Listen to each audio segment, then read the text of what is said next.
Hello dear friends, मैं Sunil Dikshit, optometrist from Ahuja and dental institute. और आज हम बात करने वाले हैं एलर्जिक कंजक्टिवाइटिस पे, जो कि इस समय, इस मौसम में, इस समर्स के मौसम में सबसे ज़्यादा मेट्रो सिटीज़ में बच्चों को सबसे ज़्यादा इम्पैक्ट करती है और सबसे ज़्यादा परेशान करती है।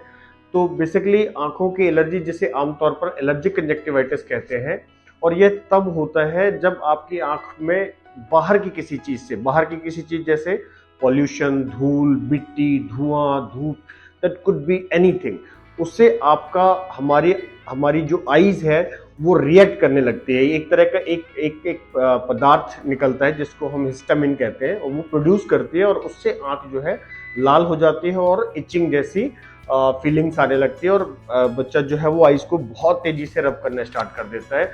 और जब बार बार रब करते हैं तो चूंकि आपका हाथ ऑल टाइम क्लीन नहीं होता है, तो जिससे कई बार इन्फेक्शन भी हो जाता है जो कंजक्टिवाइटिस में कन्वर्ट हो जाता है।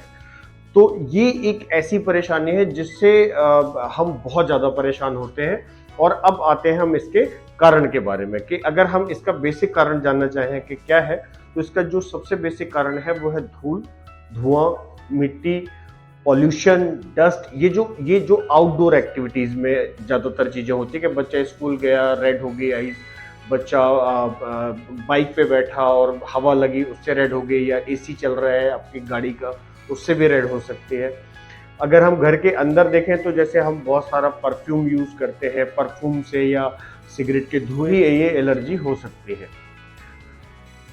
इसके कॉमन जो सिम्टम्स है, लक्षण है, क्या कॉमन सिम्टम्स क्या है? कॉमन सिम्टम है एलर्जी के, वो है आंख का लाल होना, वाटरी होना, इचिंग होना। इचिंग जो है द मोस्ट कॉमन कॉज है, जो सबसे ट्रिगर पॉइंट होता है डायग्नोज करने के लिए। और इसके बाद ज़्यादा वाटरी आई और ज़्यादा हाथ लगाने से कई बार जब हम हाथ लगाते हैं तो इन्फेक्शन हो जाता है, तो डिस्चार्ज आना भी शुरू होता है। अब आते हैं फोर्थ लास्ट पार्ट पे, मैनेजमेंट क्या है। इसका मैनेजमेंट बेसिकली सबसे पहला काम है कि आपको अपने नियर बाई जो भी डॉक्टर्स अवेलेबल हैं आपके जगह के आसपास, आपको उनको जाके मिलना है, ताकि वो इसको प्रॉपर एग्जामिन करके और प्रॉपर ट्रीटमेंट स्टार्ट करते हैं। ज़्यादातर इसमें स्टेरॉइड मेडिसिन देना होता है, एंटीहिस्टामिन दवाइयाँ दी जाती हैं, जिससे आपका एलर्जी कम हो जाता है। पर ये कोई परमानेंट ट्रीटमेंट नहीं है। आप जब तक ट्रीटमेंट करेंगे तब तक ये बेटर रहेगा। एक बार आप स्टॉप करते हैं तो ये दोबारा भी हो सकती है। ऐसे कई बार ये सालों साल तक चलती है। उसका जो मेन कारण है वो है वीक इम्यूनिटी।